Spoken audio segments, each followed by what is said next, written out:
Hey folks, welcome to the insider view of building your data center one DSC resource at a time. And before you get a chance to dive into those interviews, I want you to meet who's joining me today. He's a superhero of the PowerShell team, and he's He-Man. He-Man, thank you very much for joining us today. I know that you are going to go in and do this. You're actually doing several interviews with Don Jones today. And the first one that you're going to do is you're going to talk about a particular DSC resource. xDHCPServer, and I want you to talk about that, but before you get into it, why are you here? Who are you? And tell everybody what you do. Okay, my name is Hamid. I'm a senior program manager in PowerShell team, and this summer I hit about 9 years working with PowerShell team, being a long time with the same team, but it's been super fun last 9 years. So I have worked a little bit on version 1, but primarily on version 2 with remoting, version 3 of PowerShell with workflows, and 4 and 5 have been with desired state configuration. So you've been doing this a long time, and it's fantastic to have, DSC is not new today, but it's new to a lot of people today. And you started making some resources, kind of hiding in a corner somewhere, making resources. Talk about the DHCP server resource. What is this resource really for? So the DHCP server module has 3 resources today, which manages certain aspects of DHCP server.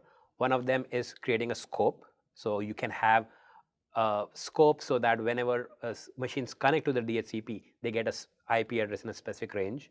And then using that scope as an identifier, you can reserve some IP address for specific machines. So if you want certain machines with a certain MAC address to always get a fixed IP address, you have to go and do reservations in the DHCP. And then there are certain options, additional options you can do. So when the IP address gets assigned, you can say, oh, with this IP address, make sure the DNS server associated is a specific value. So right now, that's what that DHCP server module does. They have 3 aspects. From any angle, it's not complete. There's a lot of other things DHCP does, which is not covered in those resources yet. But the things that you've started out covering, though, a lot of businesses, they get impacted by not just misconfigurations of DHCP, but an admin going up and making a mistake, messing up a reservation. This is one way to kind of manage that drift, though, on these aspects, right? Exactly, and that's the entire value add DSC provides. So it has a couple of things. First of all, people do management today through WMI and PowerShells, but when you look at the script, you will find that both the intent, what they want to do, and how it's done is together. With DSC, you have those separation. You say, what my intent is in the configuration and how it's done are in the resources.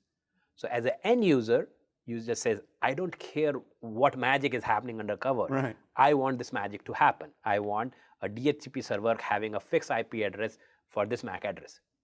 Go and do the magic.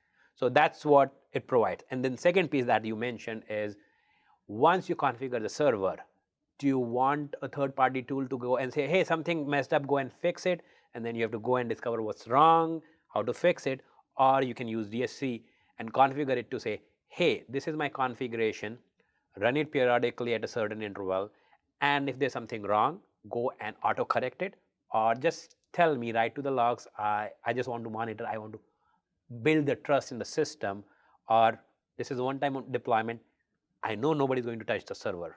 Yeah. Which I don't know when it happens, but some people think it can happen. So there are those additional aspects, benefits that you get from DSC. Now, you're going to go in and do this interview with Don Jones, and I understand you're going to be doing demonstrations of all of this. When you started creating all of this, and when you got it to work, is it like cool party time or something? Because you made this, and now we can actually consume this and use it. When you first got it to work, was it awesome? Yes, and actually DHCP is the area where you can actually see the changes very immediately. Like, oh, I created a DHCP server, I did this, let me spin up a new VM in the same subnet, it goes and talks to that DHCP server, and I get an IP. Wow, I get the IP. And the IP reservation, that was something I discovered. I was like, this machine keeps getting a different IP. I need to know. And I was spinning up VMs.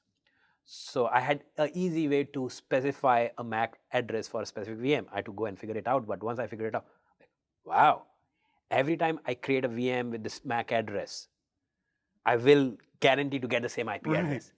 And that was kind of a cool thing. I didn't knew all those things before. Like I am not a DHCP expert. So. And so this kind of gives the business a way to manage DHCP and Drift. And you said that not everything's in there yet, Right, but exactly. you're working on it. Also a great way if you're working with lab environments that you want to rapidly bang up lab environments for testing. This could be a useful resource for. Yeah, and that was the one area we did use a lot of this DSC was we were creating the environment for the demos. You have Active Directory, you have DNS, you have DHCP servers. So we were able, instead of going and doing those things again and again or writing PowerShell scripts and run them, like, oh, I can do it and I can give it to my boss or I can give it to somebody else who doesn't know. And they're like, yeah, I can read it, it makes sense. Right. And I can reason with it. So that's the point when you mentioned, oh, how did it fail the first time? The first DSC resource, that was awesome. Second, third, and fourth in the same areas, like, oh, I know how it works. But anytime you jump into new technology, and DHCP was something I knew what it does, but how it does is where I got into when I started writing resources and like, oh. That's awesome. Now, I am really excited to see the interview. You're going to do lots of demos, and we're going to have all of the files available for everybody to work with. And you're going to be giving them information about where they can get the resource and all that while you're doing the interview, right? Yes, definitely. We'll share the demos that we have written and talk about where you can find these resources, how do you contribute and make them better. Outstanding. Hey, folks, you definitely want to hang around and follow this link, wherever it's appearing, this link, to see the full interview and all of the demos and the examples of using the xDHCP Server resource. So look forward to seeing you at the Building Your Data Center one DSC resource at a time.